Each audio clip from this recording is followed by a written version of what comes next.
So I've added to my title. You see, I took Paul's basic approach and changed around my assignment.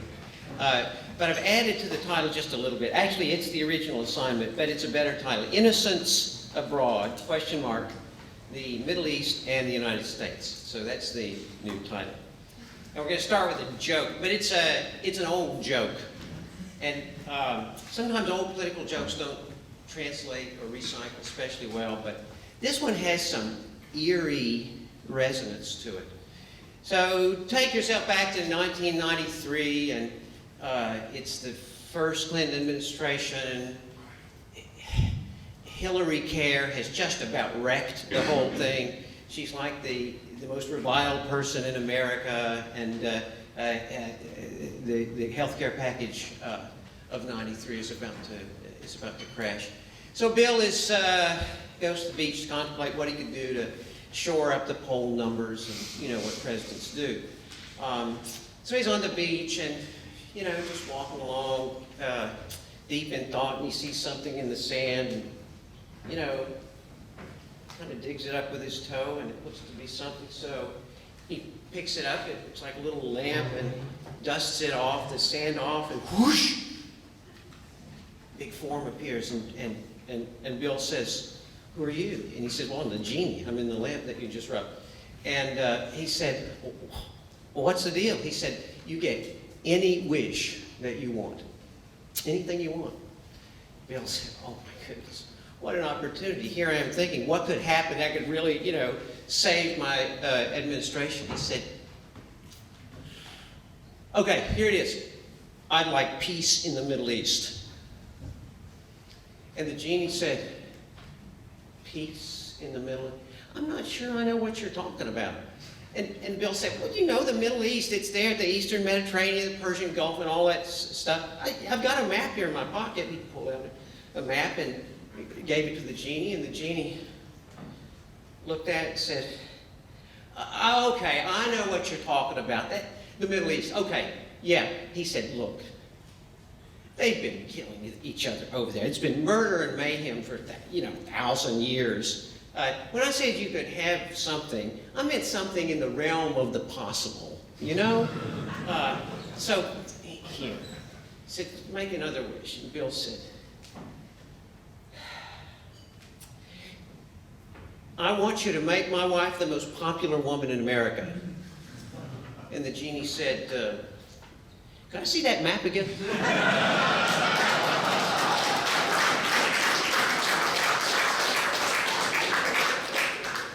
Yeah, except here comes Hillary again. So anyway, and then there's the Middle East still.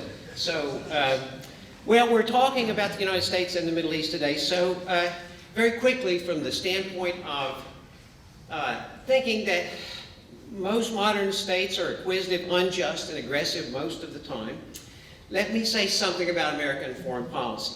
As Sheldon Richman has put it recently, U.S. foreign policy is a shambles. In every foreign policy initiative of the current administration, the initiative has blown up in the face of the administration, in some cases quite literally. Under Obama, the smooth-talking neocon, the United States bullies its allies, spies on them, supports reprehensible regimes against their own people while claiming to spread democracy. While we recoil with horror at the beheading of U.S. citizens on YouTube, our closest ally, or one of them in the Middle East, during the first half of this August, just passed, executed by beheading 19 individuals for crimes that were victimless. Well, one was executed for sorcery, and there may have been victims in that crime. I don't have any idea, but that's our noble ally, one of them in the Middle East. Washington calls regularly for armed intervention all across the globe. It's a shambles indeed, and it's looking like a shambles less and less like the metaphor and more like the original meaning of the word shambles, which is a slaughterhouse. So, 2 quick points. First of all, and I won't even elaborate, the aggressive behavior of the United States is bipartisan. it will not get better when the Republicans come in, and after them it will not get better when the Democrats come in. Second, before we make heroes of other state actors on the global stage, we have to consider that they too are creatures of the state, with the same proclivities and the same potentials as our own state actors. In a sense, we live in a world of villains and no heroes. American anti-statists must remember that the enemy of our frenemy, the United States, is not our friend necessarily. In fact, undoubtedly not at all. It's just a state temporarily in opposition to our own. On the other hand, there are plenty of victims in this whole picture. So how do I derive my title, Innocence Abroad? Well, the title is one that Mark Twain used for his first book, a travel book about a group tour, a package tour he took in 1867 to what was then called the Near East. He and his party sailed on the good ship Quaker City, making excursions and exploring the Middle East. And this was all, from the perspective of Americans at the end of the bloody war between the states. Twain wrote of the goal of the groups, of the group, and he said, we wanted something thoroughly foreign and uncompromisingly foreign. And of course they got it. Now the Twain describing all this to us is the younger Mark Twain, the one with considerable prejudices, the one who was not yet convinced of the vile nature of imperialism. His jumping frog story, the one that made him famous, was only 2 years in the past. He was a new celebrity at this point, but already his travel tales are showing all the irony and the probing observation that we associate with him. Still, he paints a very ugly picture of the Middle East. His Middle East is beautiful from a distance, but when you get up close, it's filthy and fly-ridden, diseased. It runs on bakshish and obsequiousness and callousness. But in keeping with the good name of his touring ship, the Quaker City, his intentions are peaceful, and his criticisms are, in the end, lighthearted. So, innocence abroad. Now, I suggest that there is indeed a kind of innocence in American foreign policy if we understand innocence in the sense of innocence of knowledge, innocence of human complexities, innocence of a kind of study to understand other societies. But in other ways, of course, the United States has been anything but innocent. The relations of the United States to the Middle East since 1900 have been marked by a number of patterns or themes which are now interwoven so thoroughly that it's really difficult to disentangle those patterns. But today I want to try to do that. And I'll divide these themes into three kind of general groups or tropes or whatever you would like to call them, themes. And then comment briefly on those things. So the first pattern that I want to deal with is reflected by my own title, the persistent Western idea that there is one Middle East. So it's the Middle East, right? And it's just one thing.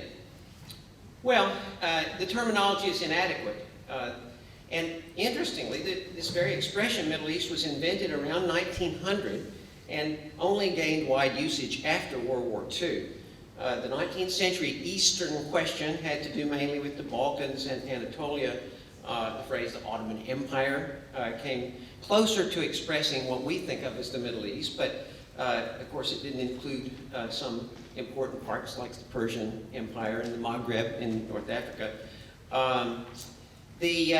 There were other candidates, but to tell you the truth, even in American textbooks, even in the last 10, 20, 30 years, even after World War II consecutively, the maps change. You know, the map of the Middle East in the front, it's all different shapes depending on what people are interested in, where the crises are at that moment. So we don't know quite what it is, what shape it is. But here our troubles only begin because if we define the Middle East, we have to recognize that just as there's no such thing as the Americans or the Swiss or the Belgians or whoever, the Turks,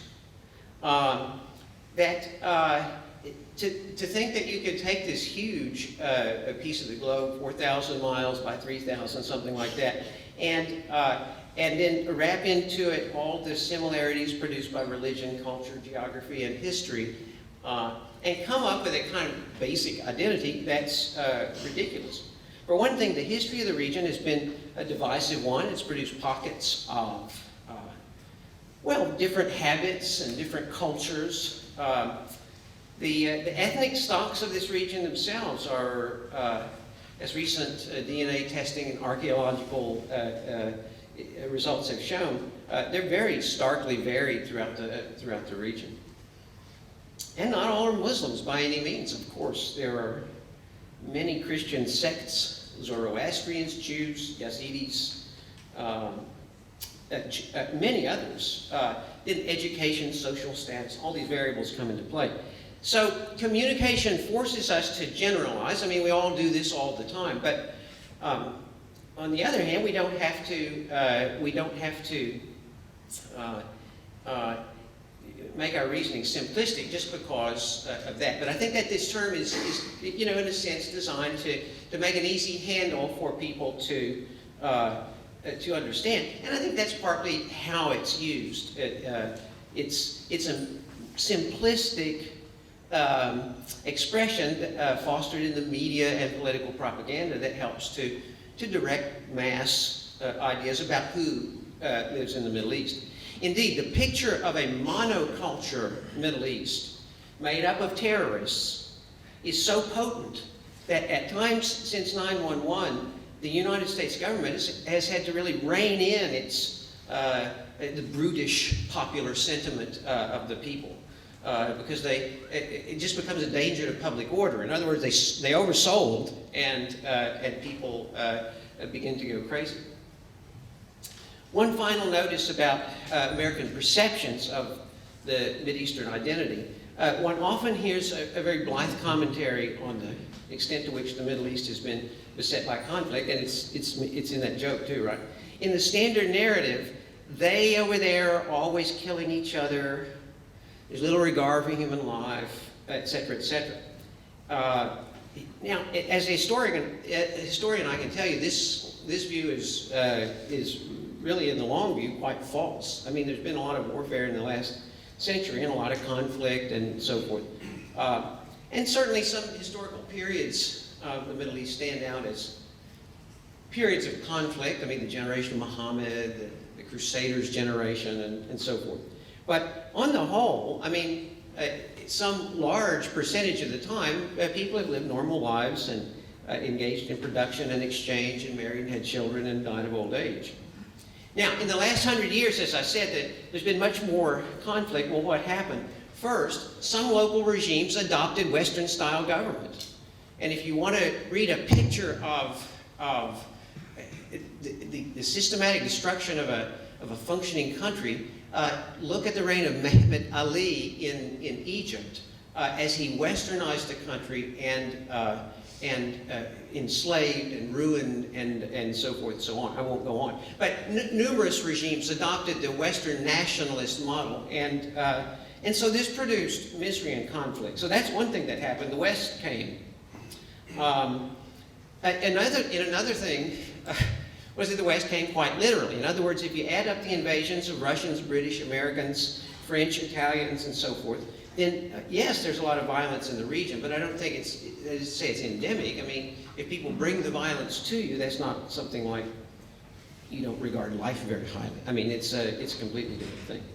Now, since World War II, 3 engines have powered large-scale violence in the Middle East in a slightly different pattern. And these 3 things are the emergence of control of the Middle East as an essential strategic objective of the United States, and then changes in the internal dynamics of Islam, and then finally the creation of the nationalist state of Israel. Actually, all of these causative factors have to do with identity, really, mistaken identity, created identity, and the like.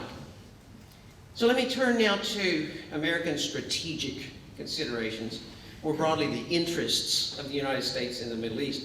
We can use this term to encompass a host of issues, interests. I mean, American politicians talk all the time about American interests in one place or the other, especially the Middle East. We have to understand that this state term interest is totally different from the terms that we use. You know, I'm interested in Turkey.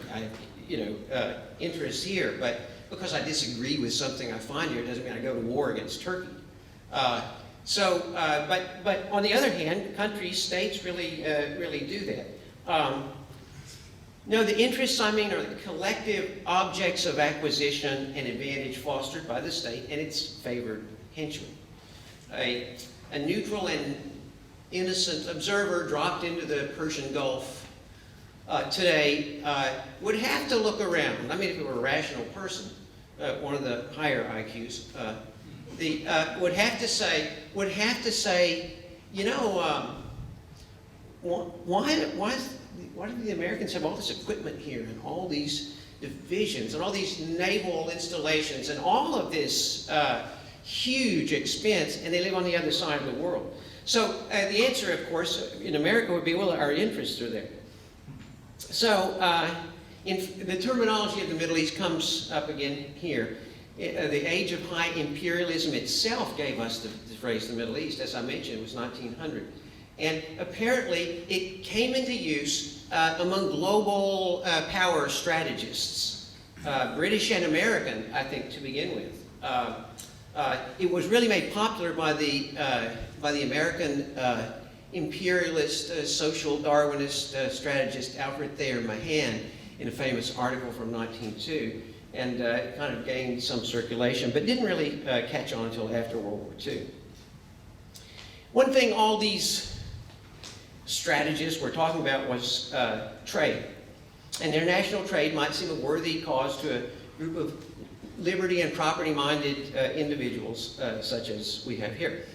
But as with many state interests, the state is mainly interested in large corporate or mercantilist deals. That's the kind of trade which it promotes. Trade that helps strategic advantage. Indeed, whether military or not, Western trade with the Middle East, and this is not just the United States, but if you take the whole Western relationship, it's all about tobacco and cotton monopolies, oil cartelization agreements, state trade agreements on both ends, that type of thing. But trade then would be an important national interest, right? In other words, we've got to at least have some amount of if we have a big amount of trade, we have to protect that. That's the argument, but hold on. American trade with the whole Middle East, excluding Turkey, amounts to about 5% of the American total of trade, period. So trade in general is not the issue, but I know what you're saying. Oil, now there's the interest. By and large, the U.S. is really interested in big strategic items, and oil above all. Well, that's the way all Americans drive around. We have all that oil coming from the Middle East. Well, in the United States, various opinion polls really do show that 3/4 of Americans imagine that the United States is dependent on Middle Eastern countries for most of our oil imports. Some believe for most of our oil. The reality is far different, and I'm just going to give some net figures. The United States at the moment produces something like 40% of its own oil, and in terms of the oil then imported, the other 60%, the leading source at 1/3 of all that imported is Canada. So it's not from the Middle East. The whole Persian Gulf region supplies about 15% of American oil right now. It was a little higher in the past, but it's never been critical. Yet Middle Eastern oil in the last century has been uppermost in American minds. From the early interest of the Rockefellers in northern Syria to the special relationship set up with Ibn Saud in the 1920s to the toppling of the Iranian liberals in 1953 to the oil crisis of the early 70s and on and on and on. But if we always have had relatively cheap oil available and enough of it, why this emphasis on Middle Eastern oil? In a sense, special oil deals were, on the one hand, always about the warfare welfare state, and especially those parts of welfare related to corporate welfare, in this case. On the other hand, the hysteria about oil on the part of the American state was always about fear and about issues of the Cold War, imperial activities, perpetual war, and other kinds of things. Jimmy Carter branded the oil crisis of his day in the 70s the moral equivalent of war. And it's just that you need something like that. You need some, he hadn't thought of terrorists yet, so he said, well, that's the oil is the moral equivalent of war. One more comment on the U.S. strategic interest in the region. The intervention into domestic politics in the Middle East has followed a dreadful trajectory described usually by regime change, after the change, radical domestic opposition to the U.S.'s chosen man, and then some kind of end game which cost thousands of lives and much destruction. In the end, reconstructive efforts which enrich corporate rent-seeking capitalists in the United States. And usually the end game includes a domestic situation in which peripheral social groups of that given place are inflamed into radicalism, terrorism, nihilism, etc. It's a terrible trajectory, to say the least. So my last theme is Zionism. As American-born Israeli historian and diplomat Michael Oren shows in his recent and very good book, Power, Faith, and Fantasy, the idea of sending Jews to occupy Arab Palestine has existed in American religious and cultural thought since the 18th century. Before there was Zionism in the 1880s in Central Europe, there was a small but focused movement for the restoration of Israel, which made its way from New England to the south and then beyond. More generally, Americans have tended to look at the Middle East through biblical lens in any case. And the rise of the missionary movement in the mid-19th century contributed still more to future Zionism, since missionaries had very little luck in converting Arabs, and they went back to some biblical proof texts and said, but the Jews are supposed to be like ingathered or something, and it's a little vague, but they're supposed to be gathered there, and maybe they'll become Christians. We can convert them, can't convert the Arabs. So that was the idea. So in Europe, Theodor Herzl's book, The Jewish State, was published in 1896, and the organization was really an organization of the late 1880s and 1890s, carried along by wealthy supporters in France, Germany, Britain, and the United States, the kinds of people Paul was discussing earlier. The upsurge really came from the intensification of pogroms and legal restrictions in Western Russia in the 80s and 90s, the Pale of Settlement. And by the 90s, Jews from the Russian Pale, as it was called, were immigrating in large numbers to big cities in Central Europe, United States, and Latin America.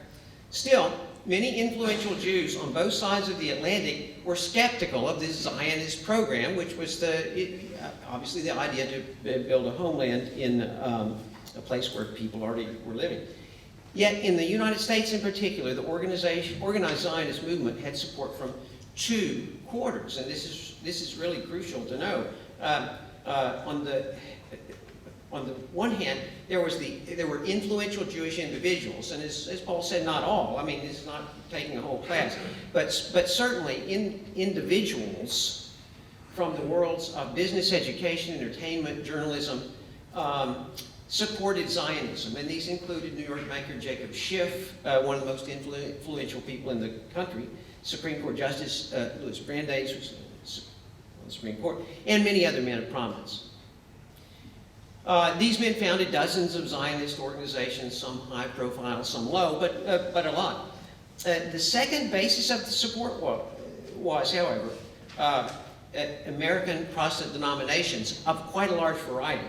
Indeed, the important connection between American Protestants and missionary activity and the promotion of a Jewish homeland is really important to understand. In other words, that's what's motivating a lot of this kind of you might say, homegrown Zionism. So that, I think, is a very important point that we should understand. And the coming together of the two sides of American Zionism, and I mean the Jewish elite supporters and then broad sections of Protestantism, is really symbolized in something called the Blackstone Memorial of 1991, a petition in which Protestant minister William Blackstone called for the immediate creation of a homeland for Jews in Palestine. Both J.P. Morgan and John Rockefeller signed this document, by the way. Morgan and Rockefeller suggested progressives to us, since they were the leading force behind and leading money behind the progressives. And for more on this whole progressive Protestant intellectual connection, you should read Gary North commenting on Murray Rothbard, and then you should read Murray Rothbard, and this whole discussion of this important part of American history, if you're interested. As the Presbyterian Woodrow Wilson said in the midst of his 1912 presidential campaign, if I ever have the occasion to help in the restoration of the Jewish people of Palestine, I shall surely do so. Now, as mentioned, though Jews across the world were far from unanimous in joining up with the Zionist program of creating a homeland, Zionism gained momentum during World War I, only in part because of the famous Balfour Declaration. After World War I, the United States refused to involve America in the tawdry mandate system. So the dominant theme of post-World War I Zionist history has far more to do with Britain than the United States. I may seem to state the obvious, but whatever the state of Israel is now, the Zionist state that was created there with the specialist support of the United States government right after World War II, that was a government program. And as Michael Orrell says in his book, and he was the ambassador of Israel to the United States, so he's, I'm just saying what his background is. This was largely a government program hatched out in the United States. The British played an important role, and eventually many countries did, but it's a government program of the Americans. Among the many stages of official American commitment, of course, was the support by Harry Truman of the State of Israel at the end of World War II. Yet, though the United States supports Israel with considerable funds, the events were not really much of a concept for most Americans until the 60s. And here, I mean, Paul discussed this, and so I don't really need to go step by step here. But it's certainly true that there had to be a lot of persuasion. The great movie Exodus, and then the less great Melville Shabelson movie Cast a Giant Shadow.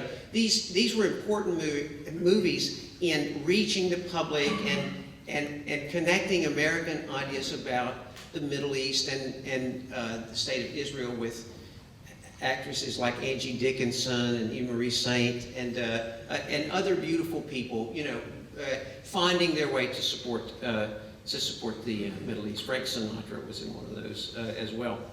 So there was a lot of spade work done, and then 1967 really swept things into a whole new kind of ballgame. So in modern times, and you can read Steve Snagofsky's book Transparent Cabal, which Paul Gottfried wrote the preface to or introduction to.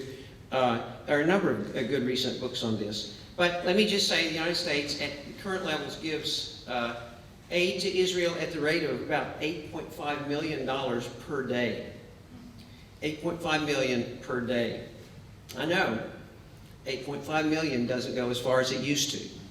But 365 days, it adds up. Well, to conclude, in action, these three large themes are always intertwined, but isolating them is essential to understanding American relations with the Middle East. If we just take this terrible summer just passed, this summer of we have death and horror. We have this bizarre YouTube beheading thing going on, inspired by America's brutal wars for democracy.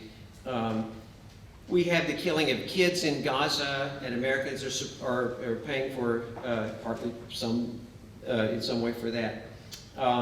And few mainstream commentators ever connected these two. But the big picture is the statist picture, and I confess in my very closing lines that this is often for me overwhelming just to look at this picture. But then it's also true that that's what the state has taught me to be, overwhelmed. So let me conclude by suggesting that the individuals of the United States and the individuals of the Middle East have enjoyed long and complex relationships, voluntary exchanges of all kinds. It's the states that declare war and people that have real relationships of human action. The state has bedeviled those relationships and made them more difficult in many ways. But if it's to be dismantled, it has to be dismantled piecemeal, and I think the individuals are the way that this has to be done. It can't be support of some revolutionary group. It can't be support of some rioting movement, as well-meaning as they may be. It has to be through the means of undermining the state from below. And I think if we eventually achieve this, or if it's achieved after our time, I think that world will in fact be a much more innocent world than the one we had. Thank you.